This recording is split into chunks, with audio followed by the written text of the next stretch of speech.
Did the workers at Ellis Island change your ancestor's name? It's an American myth. Truth is, they almost certainly did not. Join me today on the Ancestral Findings podcast, and I'll give you some reasons why.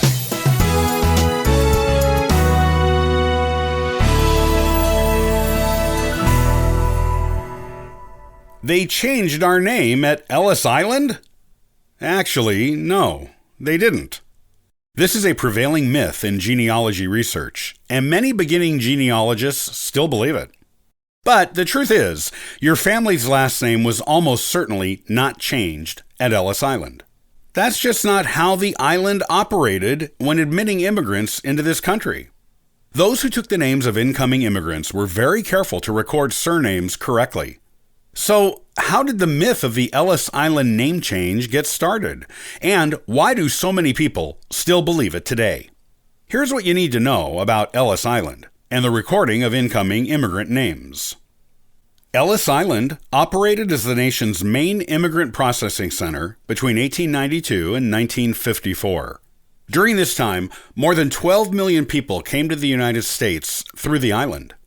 Lots of people have it in their family lore that the family's surname was changed to a more anglicized version at Ellis Island because immigrant processors couldn't spell the immigrant's last name or understand it when the immigrant told them. Yet, this myth has been disproven dozens, if not hundreds of times in a lot of different resources.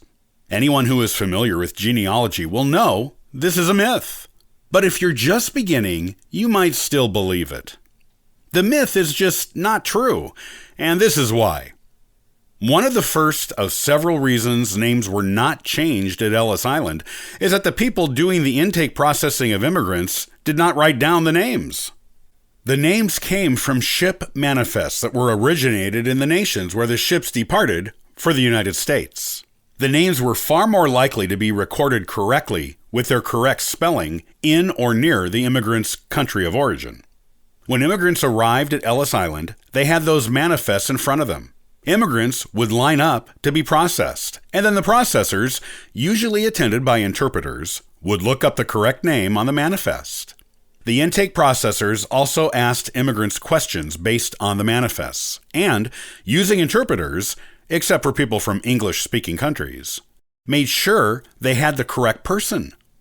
Their goal was to ensure the person they were talking to was the same person they believed was listed under that name on the manifest.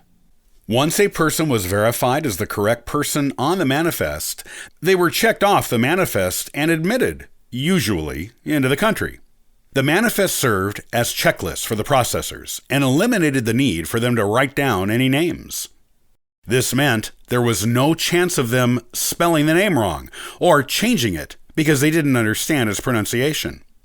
If the Ellis Island employees changed anything about a name on a manifest, they usually corrected a misspelling indicated to them by the immigrant through their interpreter.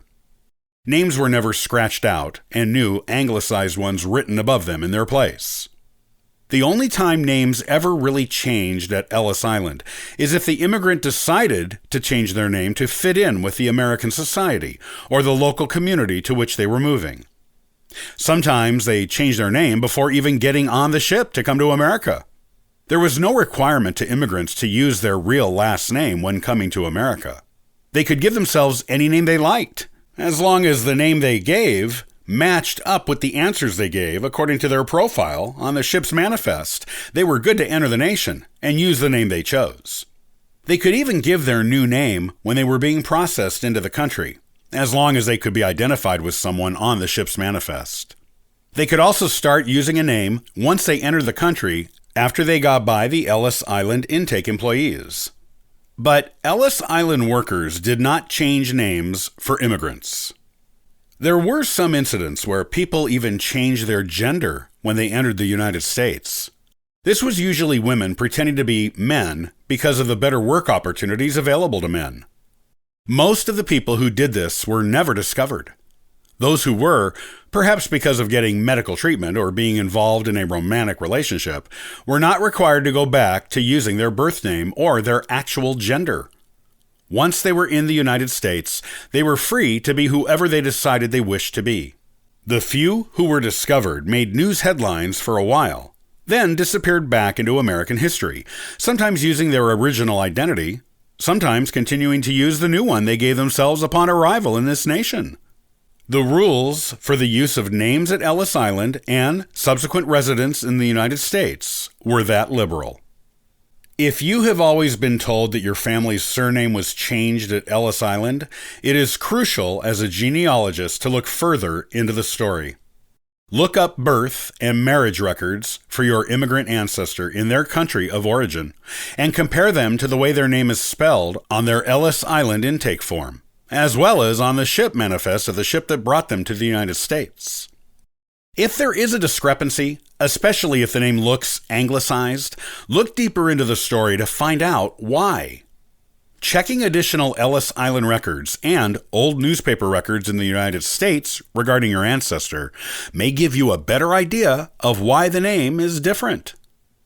If your ancestor's name is the same on the Ellis Island records, ship's manifest, and old country records as the name you use now, then you can be reasonably certain that was always your family's name. Most of the time, this is what you will find, and that the name change story is just a fairy tale. Even if the name is different, you can be reasonably sure your ancestors changed it, and not the people who worked at Ellis Island.